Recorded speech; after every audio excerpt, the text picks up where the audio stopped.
Звездочка, звездочка, один стук, звездочка, звездочка. 5 лет – это долго. 5 лет тишины, 5 лет без чужих шагов на пороге, 5 лет, когда утро начинается с тобой и заканчивается с тобой, и никто между этим не появляется. Иван Трофимович привык. Или думал, что привык. Дефис. Ему было 53 года. Крепкий, немного сутулый, не от возраста, а от привычки наклоняться над верстаком. Мастер был хороший, руки золотые, как говорили в деревне, умел все, плотничать, столярничать, чинить что угодно. Жил в лесном доме, каменные стены, деревянная дверь, тяжелая ушанка, почти не снимал, привычка. В деревню ездил редко за продуктами, молчаливый, отвечал, если спрашивали, сам не начинал. Люди говорили, Иван Трофимович человек особый, после того, как жена умерла, ушел в себя, ну и ладно его дело. Дефис. Жена Надежда умерла 5 лет назад. Болела недолго, это был и подарок, и удар одновременно, не успела намучиться, но и он не успел привыкнуть к мысли. Они прожили вместе 28 лет. Он не умел представить жизнь без нее. Поэтому перестал представлять жизнь вообще. Просто жил изо дня в день, работал, ел, спал, смотрел на лес. Дефис. В то утро был туман. Густой, низкие деревья стояли в нем, как призраки, тихо так, что слышно было, как падает вода с веток. Иван Трофимович растопил печь, поставил чайник, сел у окна. Обычное утро. Потом стук. 3 удара в дверь, негромких, но твердых. Он поднял голову. Посмотрел на дверь. Давно к нему никто не стучал вот так, в туманное утро, неожиданно. Встал, подошел, открыл. Дефис. На пороге стоял мальчик. Лет 10, не больше, куртка мокрая от тумана, сапоги в грязи, рюкзак за спиной, небольшой, волосы прилипли к колбу. Смотрел на Ивана Трофимовича снизу вверх. Серьезно, без страха. «Здравствуйте», — сказал он, — «вы умеете чинить компасы?» Иван Трофимович моргнул. Из всего, что можно было сказать на пороге в туманное утро, это было последнее, что он ожидал услышать. Дефис. «Компасы», — повторил он. «Да», — сказал мальчик, — «мой сломался, стрелка не крутится, я заблудился немного, потом нашел ваш дом по дыму».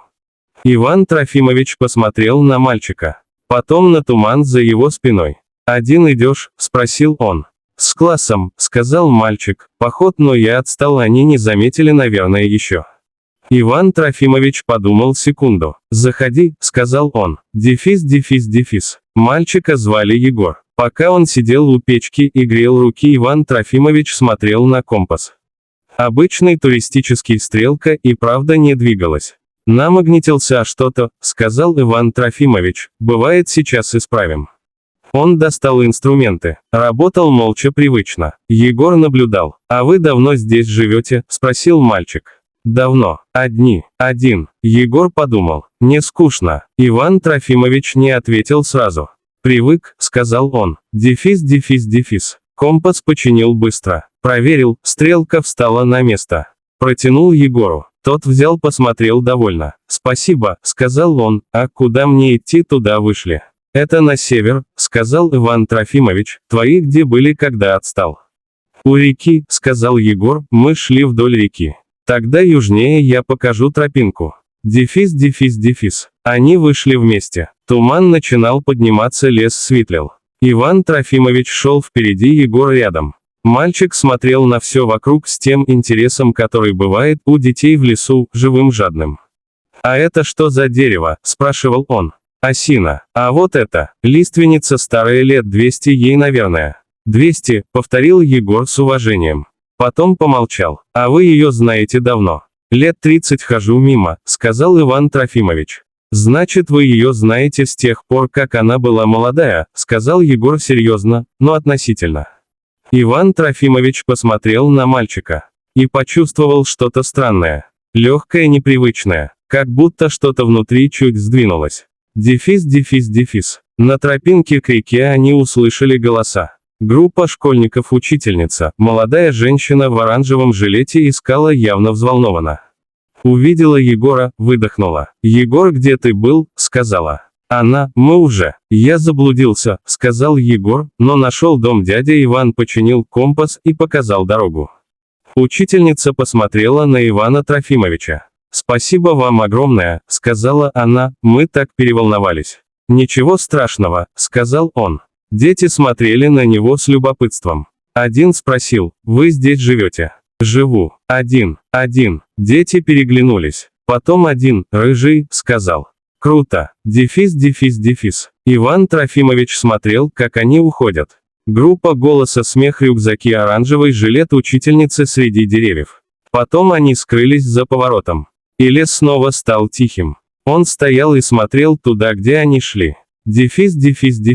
Егор обернулся перед поворотом. Помахал рукой. Иван Трофимович поднял руку в ответ. Мальчик исчез за деревьями. Иван Трофимович шел обратно к дому. Медленно. Думал о том, что сегодня утром к нему постучали.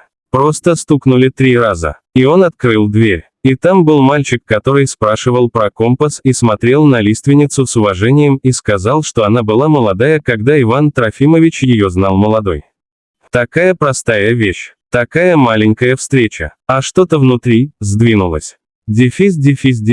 Дома он сел у окна. Налил чай, который давно уже остыл. Смотрел в лес. Туман совсем поднялся, деревья стояли четкие, солнце пробивалось. Он думал о надежде. Думал часто, это не прошло и, наверное, никогда не пройдет до конца. Но сегодня думал иначе. Он думал, она бы смеялась над этим мальчиком, над его серьезным вопросом про компас, над тем, как он спрашивал про лиственницу. Она любила детей. Они так и не завели. Так получилось, она иногда говорила: «Жаль», а он отвечал: «У нас есть мы, этого достаточно». Но она любила детей. И, наверное, она бы обрадовалась, что сегодня утром в дверь постучали. Иван Трофимович встал. Подошел к верстаку. Посмотрел на инструменты. Потом взял доску, провел рукой по дереву. И начал работать. Не потому, что нужно было что-то сделать, а потому, что захотелось. Впервые за долгое время захотелось. Через неделю он поехал в деревню. Зашел в магазин. Поздоровался с продавщицей. Она удивилась, он редко здоровался первым. Купил, что нужно. На выходе встретил соседа Прохора. Они остановились. Поговорили минут 10 ни о чем особенном, о погоде, о лесе. Когда расходились, Прохор сказал: «Иван Трофимович, ты что-то другой сегодня». «Какой другой?» – спросил он. «Не знаю», – сказал Прохор, – «просто другой». Иван Трофимович подумал. «Мальчик один ко мне заходил», — сказал он, — «компас просил починить». Прохор кивнул, не понял связи. Иван Трофимович тоже не мог бы объяснить. Просто иногда достаточно одного стука в дверь, чтобы вспомнить, что дверь можно открывать.